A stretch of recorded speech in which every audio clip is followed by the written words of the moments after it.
O nosso tema de hoje, o sábado no tempo do fim. Antes, vamos orar a Deus, pedir a Ele mais uma vez a bênção sobre o estudo.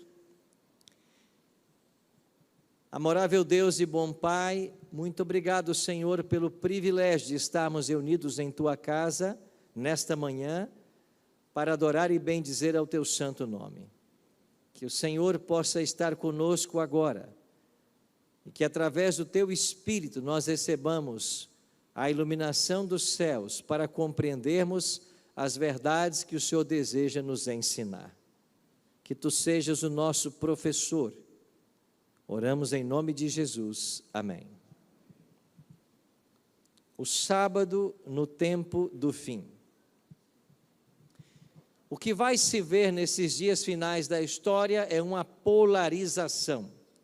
E esta polarização será marcada por aqueles que guardam os mandamentos de Deus e aqueles que seguem as tradições humanas. Esta será a polarização.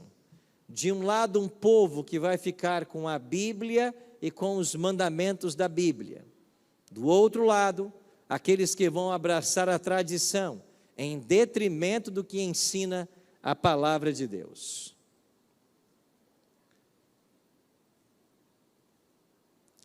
Eu queria dividir o nosso estudo nessa manhã em 3 tópicos. Vamos estudar a respeito do sábado. Primeiro, como um mandamento moral. Segundo, como um sinal eterno. E terceiro, como um selo escatológico. Na mudança de computador, ele desformatou algumas coisas, como você percebeu. Comecemos como um mandamento moral. Existem 2 instituições que Deus deu à família humana antes mesmo do pecado. Deus criou o homem e ele se uniu à mulher e aí nasceu a primeira família. Então a família é a primeira instituição que Deus cria antes do pecado. E a segunda, depois de haver criado o mundo em 6 dias, Deus descansou no 7º. Então ele deu o sábado para a família humana. Aqui está o verso. Assim, pois, foram acabados os céus, a terra e todo o seu exército. E havendo Deus terminado no dia 7º a sua obra que fizera, descansou nesse dia de toda a sua obra que tinha feito. E abençoou Deus o dia 7º e o santificou, porque nele descansou de toda a obra que como Criador fizera. Você vai ouvir por aí o seguinte argumento: a gente não guarda sábado porque sábado é dos judeus, sábado foi dado para os judeus. Então me responda francamente, quantos judeus haviam na face da terra em Gênesis 2, 1 a 3? Não havia um judeu sequer, havia um casal chamado Adão e Eva. Então, quando disserem para você que o sábado foi dado para o judeu, leia esse texto para eles. E vai ficar claro que o sábado não foi dado para judeu. O sábado foi dado para a humanidade. E hoje, existem pesquisas científicas, não hoje, de longas datas, que provam que o ser humano, a cada 7 dias, precisa de um dia para descanso. Por ocasião da Revolução Francesa, no século XVIII, a França é a única nação do mundo que chegou ao ponto de declarar por sua Constituição a não existência de Deus. E quando a França se rebelou contra Deus, se rebelou contra tudo, inclusive contra aquilo que Deus criou. E eles pegaram um ciclo semanal, que é de 7 dias, e inventaram uma semana de 10 dias. Então as pessoas trabalhavam 9 dias e descansavam no 10º. Resultado, os franceses começaram a adoecer e morrer, porque ninguém aguenta trabalhar 9 dias para descansar o 10º. Nós fomos projetados para aguentar trabalhar 6 dias e descansar o 7º. Tudo bem, pastor, então eu concordo que o ciclo é semanal, e eu concordo que a gente tem que descansar então, mas eu vou escolher um dentro dos 7. Tá, se você se acha melhor que Deus, você escolhe. Agora Deus disse que é o 7º. Os cristãos do Brasil guardam o 1º. Os muçulmanos guardam a sexta-feira. Mas a Bíblia diz que é o 7º. Em momento algum Deus disse assim: eu projetei você para trabalhar 6 dias e descansar o 7º. Então você escolhe agora um dos 7. Não. Ele pegou o 7º e ele fez 3 coisas com esse dia, que ele não fez com nenhum outro dia. Ele abençoou, ele descansou e ele santificou. Deus descansou no 7º dia. Isso parece um contrassenso, porque a Bíblia ensina em Isaías 40 que Deus não se cansa. E é verdade, nenhum ser onipotente pode cansar. Mas se Deus não se cansa, por que é que ele descansou? É porque há algumas coisas na Bíblia que Deus faz apenas para dar exemplo. E o descanso foi uma delas. Então, quando Deus trabalha 6 dias e descansa no sábado, ele não está cansado, ele está dando um exemplo. Quando Jesus vai até o Rio Jordão e se submete ao batismo por João Batista, ele não tinha pecado para ser perdoado, ele está dando exemplo. Então, há coisas que Deus faz para deixar o exemplo. E eu acho que nós, como cristãos, se queremos ser bíblicos, nós temos que seguir aquilo que Deus deixou para nós. Não inventar as coisas, nem escolher do meu jeito. Porque se eu posso escolher 1 em 7 para santificar, daqui a pouco eu vou estar ensinando que o dízimo pode ser 3%. Em matéria de religião, Deus não deixou para você escolher. Ele diz, é isso e isso. Ou você segue, ou você não segue. Você até tem a liberdade de não seguir, porque Deus criou você como um ser livre. Você pode escolher não, você até pode escolher não acreditar nele, achar que ele não existe. Deus respeita a todos. Nos Estados Unidos, um cidadão até processou Deus. Estão lembrados disso? Processou Deus e queria que o juiz o condenasse, porque ele não foi à sessão. O advogado foi, e Deus não apareceu no júri que ele estava sendo acusado. Então assim, Deus respeita, porque se eu fosse Deus, eu só dava um raiozinho na cabeça desse homem, tchum, na hora do julgamento lá, na hora do tribunal, para ficar claro. Mas como eu não sou Deus, né? Então Deus é bom, a gente não é. Então Deus dá o sábado para Adão e Eva, aí depois Deus vai e coloca o sábado na sua lei.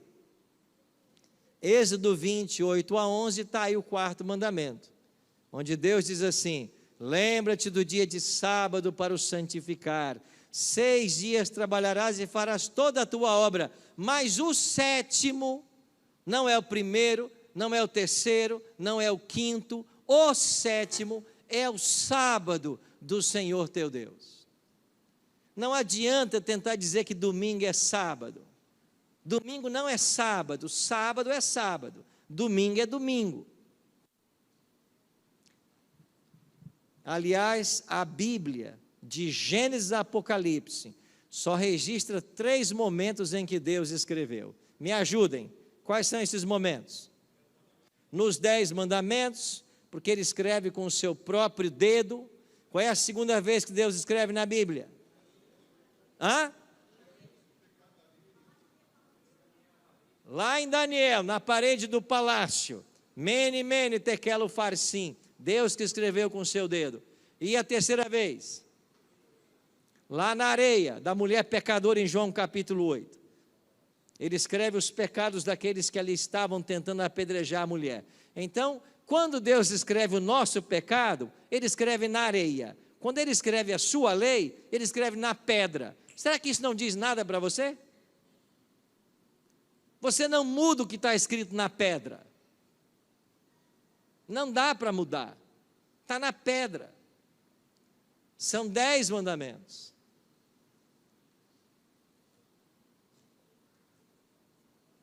Alguém me pergunta assim, pastor, mas e se eu só não guardar o sábado? Tá bom? Eu respondo.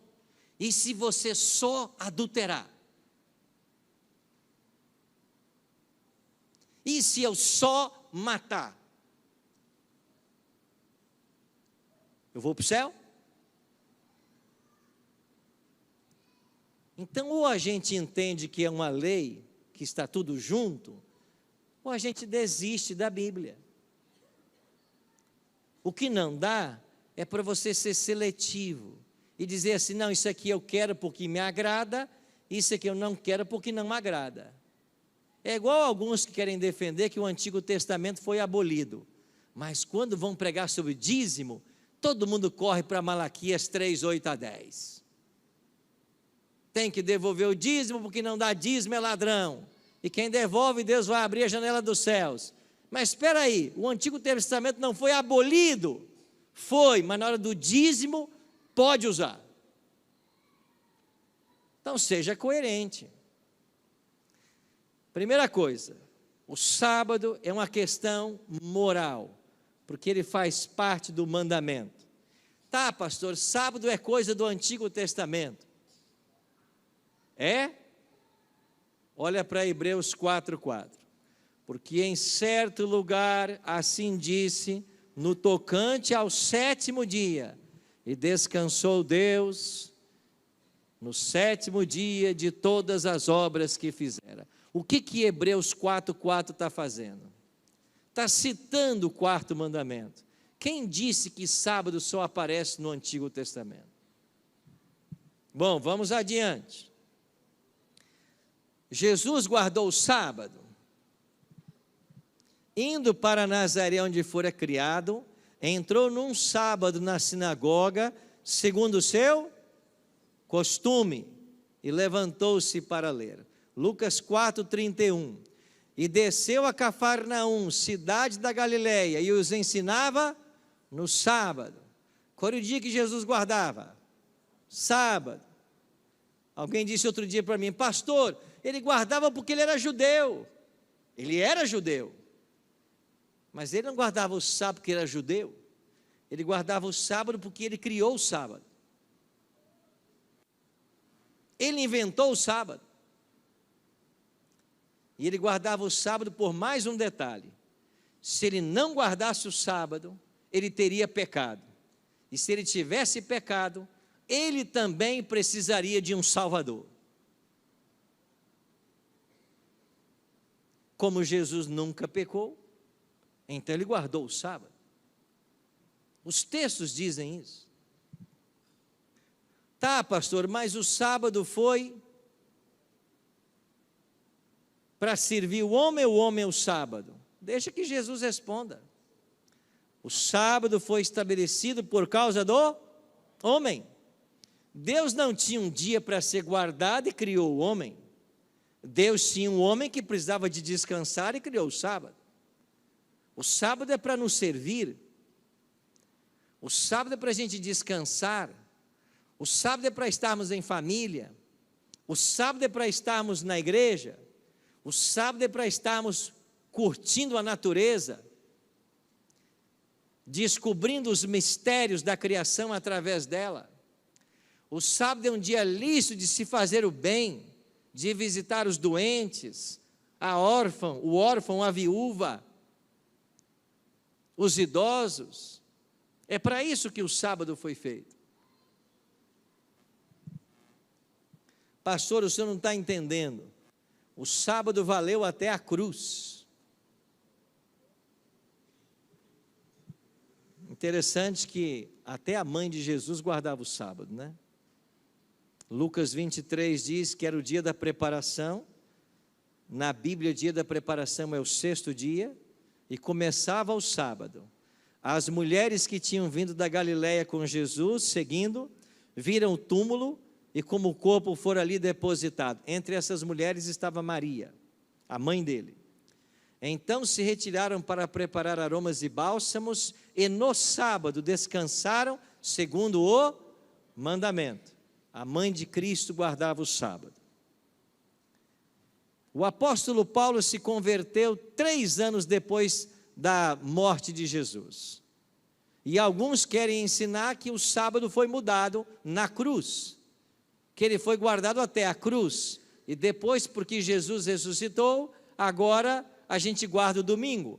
Mas o apóstolo Paulo se converteu 3 anos e meio depois da morte de Cristo e guardava o sábado. Paulo, segundo o seu costume, foi procurá-los e por 3 sábados arrasou com eles acerca das Escrituras. E todos os sábados discorria na sinagoga, persuadindo tanto judeus como gregos. Paulo todo sábado estava na igreja, assim como Jesus. Não, pastor, Paulo ia na igreja porque ele era judeu, então ele ia para a sinagoga no sábado. Bom, então deixa eu ler Atos 16, 13. No sábado, disse Paulo, saímos da cidade para junto do rio, onde nos pareceu haver um lugar de oração, e assentando-nos, falamos das mulheres que para ali haviam concorrido. Pronto, você tem Paulo fora de uma sinagoga, guardando o sábado. Não era porque ele era judeu, é porque ele santificava o sábado. É porque é isso que está na lei. E nós estamos falando do maior teólogo do Novo Testamento, que se converteu 3 anos e meio depois da morte de Jesus. Ninguém tinha mudado o sábado para o domingo nessa ocasião. E João, que vai escrever o Apocalipse, quase 70 anos depois da morte de Cristo. João diz assim: achei-me em espírito no dia do Senhor. Qual é o dia do Senhor? É o sábado. Jesus disse que Ele é Senhor do sábado. Achei-me espírito no dia do Senhor, e ouvi por detrás de mim uma voz, dizendo o que vê, escreve. As revelações do Apocalipse começaram num dia de sábado. Jesus escolheu um sábado para começar a dar a João toda a visão que ele teria para escrever o livro do Apocalipse. João guardava o sábado ainda, quase 70 anos depois da morte de Jesus. Então não acredite nessas historinhas que o sábado foi guardado até a cruz. A Bíblia apresenta uma verdade que não é isso. Mais que isso, o profeta Isaías diz que nós no novo céu e na nova terra, de um sábado a outro, toda a carne irá adorar perante o Senhor. O sábado não só é guardado em toda a história da humanidade, ele continuará a ser guardado pela humanidade na nova terra, por toda a eternidade. É o que Isaías 66, 22 e 23 ensina. Pastor, então esclareça, se há tantos textos na Bíblia, e eu só li uns 8, 10, eu podia te dar 104, porque são 104 que tem. Se há 104 textos na Bíblia, que falam do sábado, da sua santidade, por que é que o mundo cristão está guardando o domingo? Deixe que eles digam por quê. E eu vou ler o que eles dizem. Mas para que você entenda por que o mundo cristão guarda o domingo, você tem que entender uma profecia de Daniel. Em Daniel 7:25 e Daniel 8:12, foi profetizado que a lei de Deus sofreria um ataque. Olha o que diz Daniel 7:25, falando do chifre pequeno. E o chifre pequeno é um poder que se levanta contra Deus. O chifre pequeno diz assim: proferirá palavras contra o Altíssimo, magoará os santos do Altíssimo e cuidará em mudar os tempos e a lei. Daniel 8:12, O exército lhe foi entregue com um sacrifício diário, por causa das transgressões, e deitou por terra a verdade, e o que fez? Prosperou. A lei de Deus seria mudada, ou tentariam mudar a lei de Deus, a verdade seria deitada por terra, e a mentira iria prosperar. Isso é profecia. Agora olha o cumprimento da profecia. Catecismo da Igreja Católica, página 2190. Eu uso aquela edição típica do Vaticano. O sábado, que representava o acabamento da primeira criação, é substituído pelo domingo, que lembra a nova criação inaugurada na ressurreição de Cristo. A declaração é bonita, só faltou botar um versinho da Bíblia. Um versinho só, para confirmar a sentença. Mas por que não aparece aí o versinho? Para confirmar a sentença. Porque esse verso não existe. Não existe um verso na Bíblia dizendo que Jesus ressuscitou no domingo e fez o domingo dia santo. Ele não existe.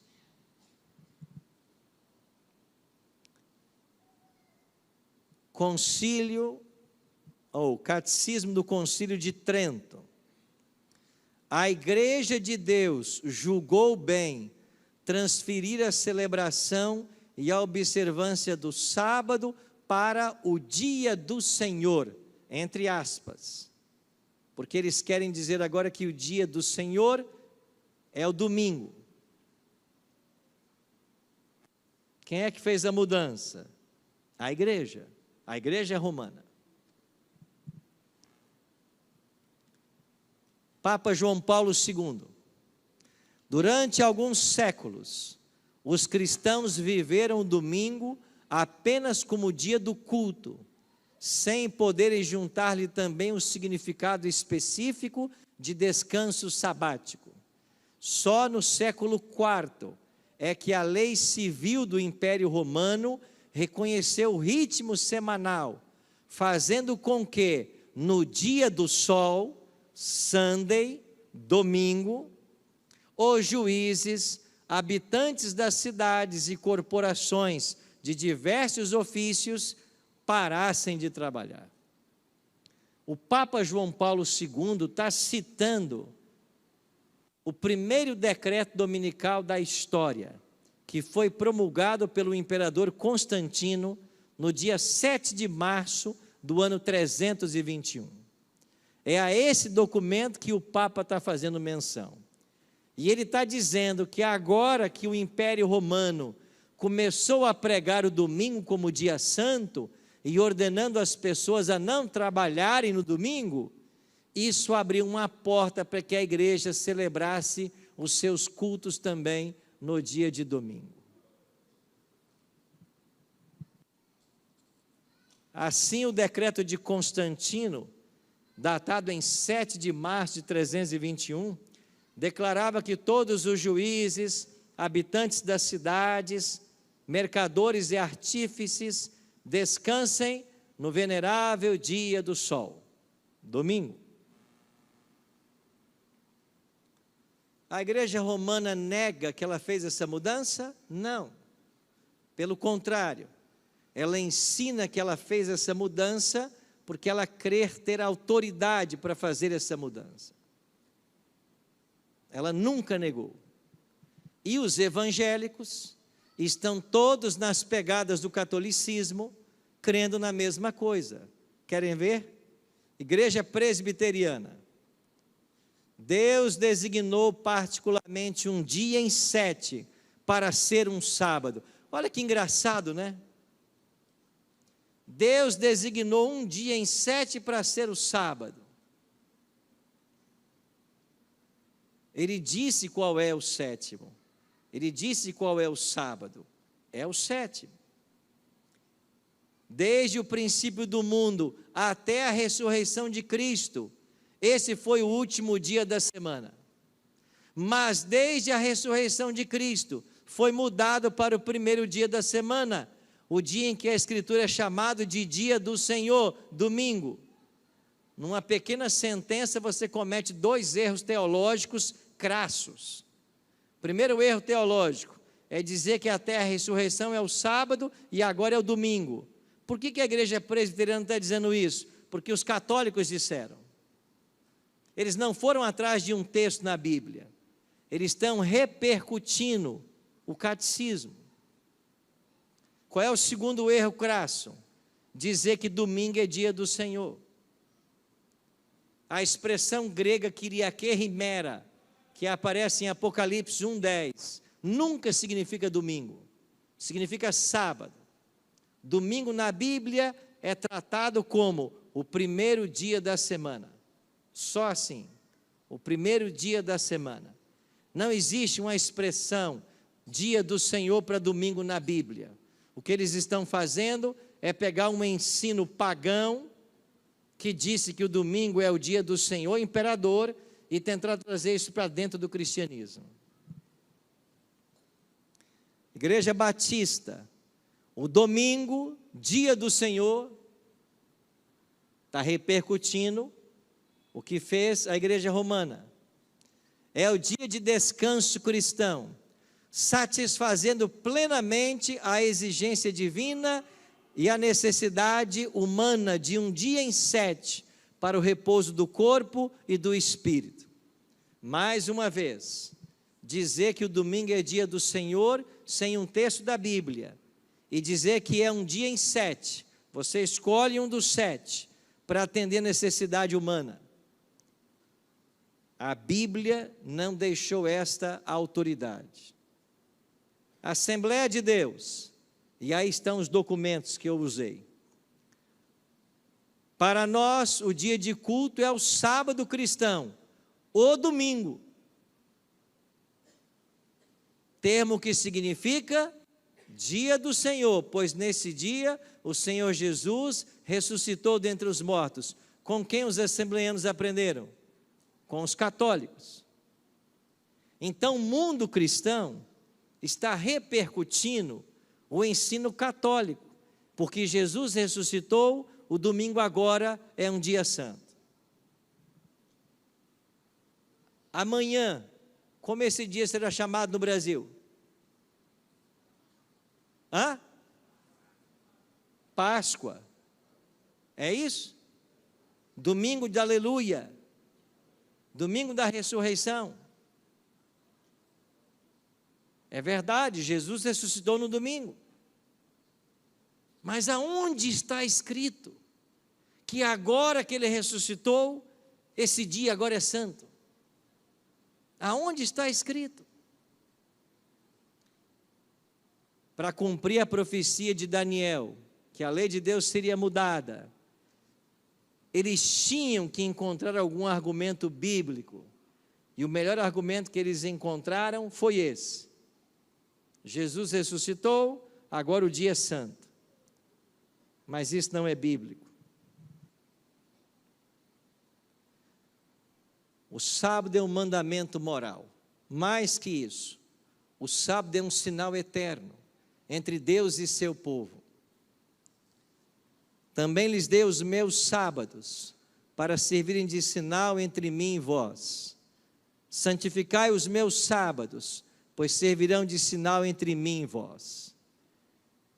Ezequiel 20:12, Ezequiel 20:20, diz que o sábado é um sinal entre Deus e seu povo. Quer entrar em aliança com Deus? Quer ter o sinal de Deus? É o sábado. E finalmente o sábado, ele é o selo escatológico. É o selo que vai ser aplicado no final da história. Em Apocalipse 7, vem um anjo do nascente do sol, e ele tem o selo do Deus vivo.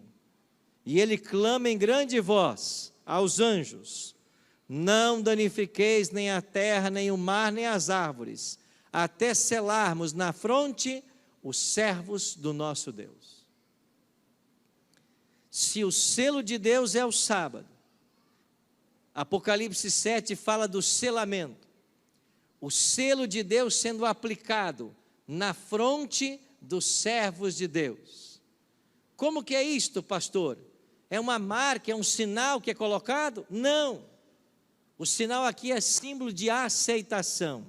Aqueles que aceitam essa verdade e começam a vivê-la, eles recebem o selo da aprovação divina. O ser humano nenhum pode ver esse selo, mas os anjos de Deus olham para os seres humanos e eles sabem quem é que carrega o selo e quem é que não carrega. E quem é que está carregando o selo de Deus? É aquele que aprendeu esse assunto e agora está vivendo esse assunto. Aí ele recebe o selo de Deus. É por isso que nós temos que pregar esse tema. E eu espero duas coisas com a minha mensagem hoje. A primeira delas é alertar você, adventista do sétimo dia, a entender que esse mandamento é distinto. Ele fala da nossa identidade e ele tem que ser levado mais a sério do que a gente tem levado. Esse é o primeiro objetivo. Segundo objetivo, você que ainda não é adventista, mas ama a Deus, ama a sua palavra, quer o céu, que você tire todas as suas dúvidas, que fique claro para você se isso é verdade ou não, e se for verdade, que você abrace essa verdade para você ter o selo de Deus, porque nesse tempo final da história, todo ser humano vai receber um selo, e aqueles que não receberem o selo de Deus, terão o selo da besta. Deixa eu ler mais um texto. Nos dias finais da história desse mundo, que serão marcados por uma polarização, de um lado estarão os que guardam os mandamentos de Deus, e do outro lado estão os que seguem a tradição. E o que vai acontecer com esses que seguem a tradição? Em Apocalipse 14, 12, aqui está a perseverança dos santos. Quem são os santos que perseveram no tempo final da história? Os que guardam os mandamentos de Deus e a fé em Jesus. Então não tem como olvidar a lei de Deus. A igreja remanescente do tempo do fim, ela guarda os mandamentos e dentro da lei, o sábado. Não tem como tirar ele de lá. Agora, no mesmo capítulo de Apocalipse, aparece uma advertência. Se alguém adora a besta e a sua imagem, e recebe a sua marca na fronte ou sobre a mão, também esse beberá do vinho da cólera de Deus, preparado sem mistura do cálice da sua ira, e será atormentado com fogo e enxofre, diante dos santos anjos e na presença do Cordeiro. A fumaça do seu tormento sobe pelos séculos dos séculos, e não tem descanso algum, nem de dia nem de noite, os adoradores da besta e da sua imagem, e quem quer que receba a marca do seu nome. Então vou repetir, nesse tempo final da história, todo ser humano receberá um selo. Os que não receberem o selamento do capítulo 7, receberão o selo do capítulo 14, selo ou marca da besta. Pastor, e o que é a marca da besta? O que é esse selo? Nesta polarização final, a observância do domingo acabará se transformando na marca da besta. Agora preste atenção no texto, na sentença. Para aqueles que rejeitarem conscientemente o sábado bíblico.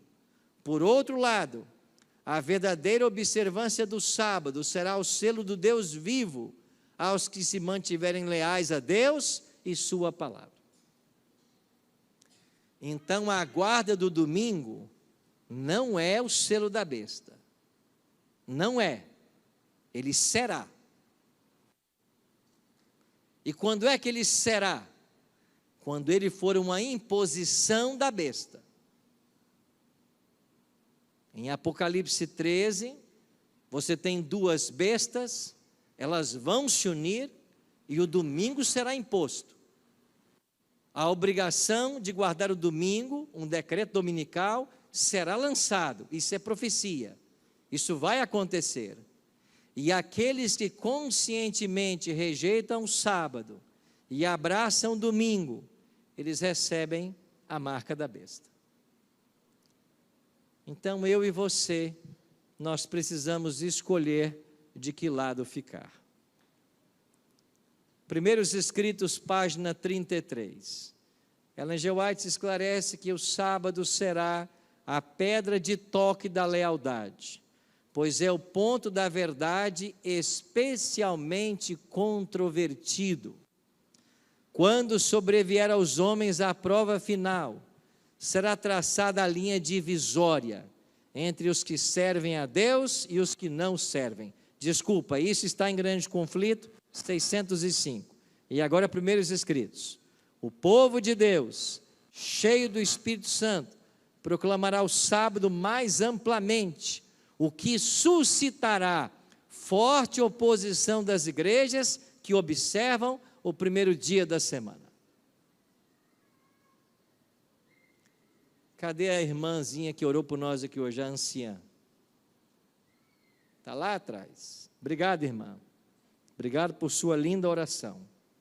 Obrigado por pedir por nós, pastores. Por quê? Porque nós não vamos parar de pregar o que eu estou pregando. E hoje é muito fácil. E é por isso que a gente tem que aproveitar esse tempo para pregar. Por quê? Porque daqui a pouco nós não poderemos mais pregar. Seremos proibidos de falar a verdade. Como já está acontecendo nesse Brasil, que vive à torta direita, né? Onde você não pode mais defender o que é certo e tem que engolir o que é errado. Então nós não vamos poder pregar muito tempo essa mensagem. É por isso que a gente tem pressa.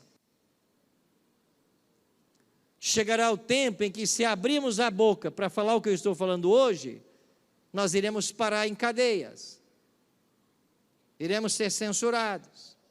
Ainda bem que eu tenho um amigo que é da Polícia Federal. Fica do nosso lado, viu? Não vai para outro, não. Você já me colocou na cadeia uma vez. Não colocou? Foi encenado, mas colocou. Viu, Maurício?